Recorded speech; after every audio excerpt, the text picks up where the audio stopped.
Let's begin by taking a look at the front page of the Huffington Post, where we've been covering the latest on the Boston bombing suspects. According to NBC, Boston bombing suspect Dzhokhar Tsarnaev told investigators in writing Monday that neither he nor his older brother were in touch with any overseas terror groups.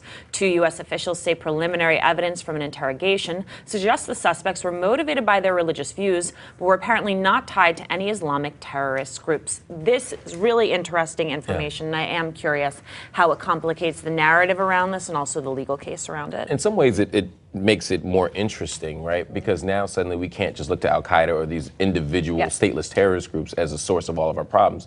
But in some ways, it can make things even wilder and more reckless in terms of the type of xenophobia that will emerge. Because now it's like, it's not just that you're Al Qaeda, just any radical Muslim now will be looked at as a, as a right. I think it complicates person. things for the Muslim community that has tried for a very long time to disentangle this notion of a religion that teaches tolerance, kindness, and a perverted notion of that faith. No, I think you're absolutely right. The one thing that we can push back and say is, even though he wasn't tied to any terrorist group, he was still they were still radicalized. We know that for sure. They still had extremist views, and they were still connected to a tradition in Russia and here in the United States that was very much Islamist. So it's still Al Qaeda ideology. It's still terrorist and jihadist ideology, even if it wasn't tied to a particular organization. So we still don't have to lump all of Islam in. I hope that's what they need to be telling people. Absolutely, and yet I do think, as you said, it ratchets up people's fear and understanding that this can be completely homegrown. Oh yeah, and that actually scares me a little bit, I must admit,